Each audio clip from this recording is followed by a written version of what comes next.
Well, hey guys, welcome to the studio. Today I want to take a look at Amplitude Tonex software for guitar processing. Now this is a big deal because it seems to be going after Axe and Fractal in terms of IR technology. Yes, there's a free version of it. There's a few different grades that you can buy into if you choose to. This studio has already ordered a copy of the big version. We're going to shoot it out against Guitar Rig 6, and we expect some differences. Let's get to it.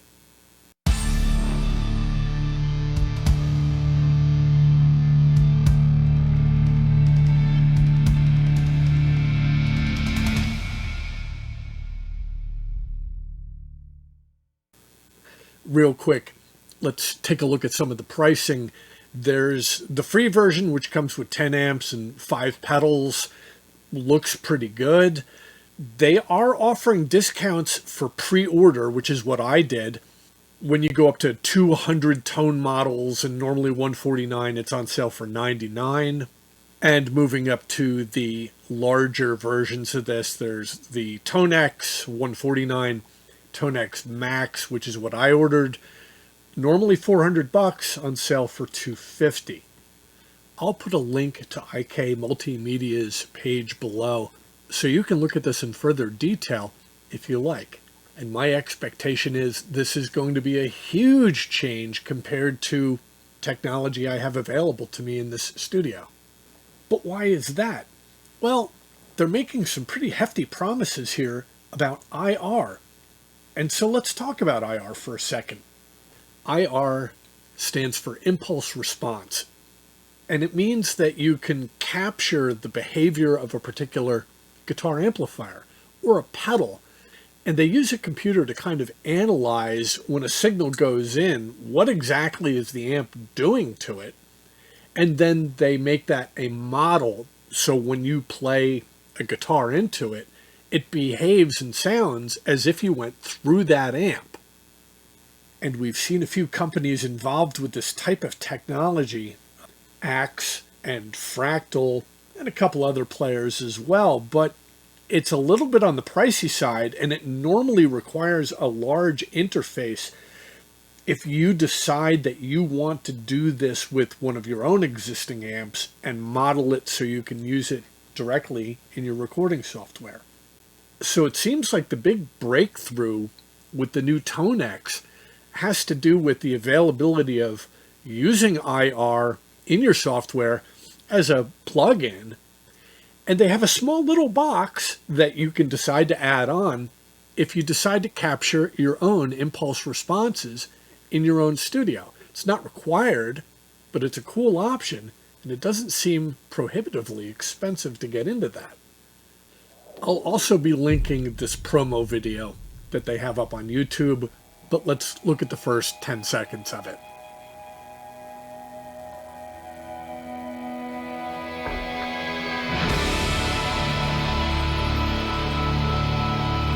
That's pretty damn glorious.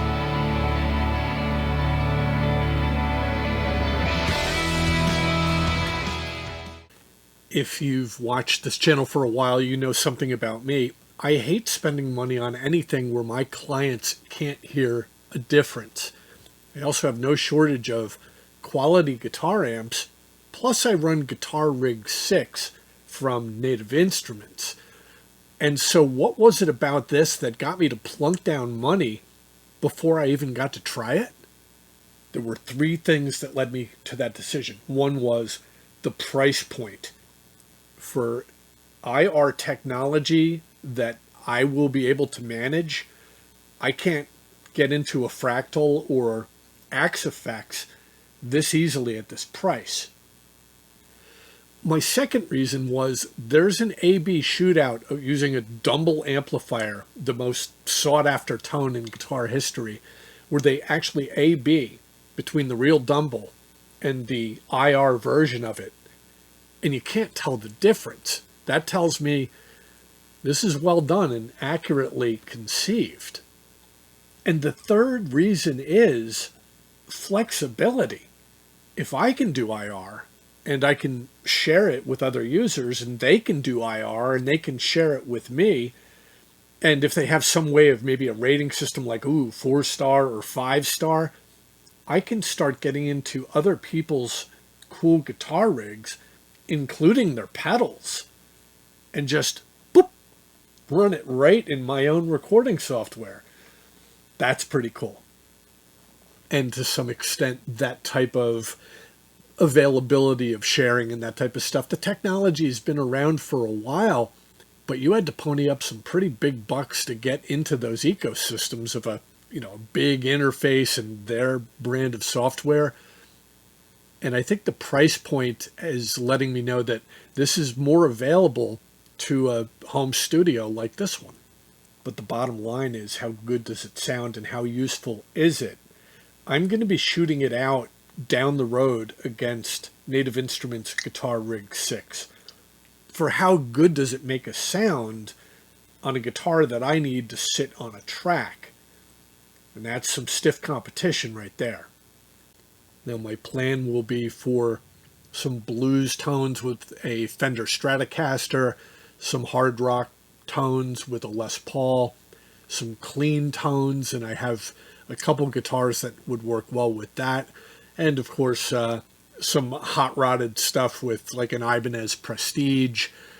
If you have something that you want to hear through this, like maybe my Fender P-Bass or the PRS guitar, or a style of music you want involved in the shootout, let me know in the comments. I'll see if I can include that. And we're going to continue this discussion also in our Facebook group, Recording Tips. Come on over and check it out. Talk to us about this. Love to hear what you think about it. So you can pre-order now, get the better pricing. Release will be in September, and I can't find any more solid information on a release date than that. But I will be here, and I will get this video up ASAP. Well, we got a lot of work to do. Let's get to it.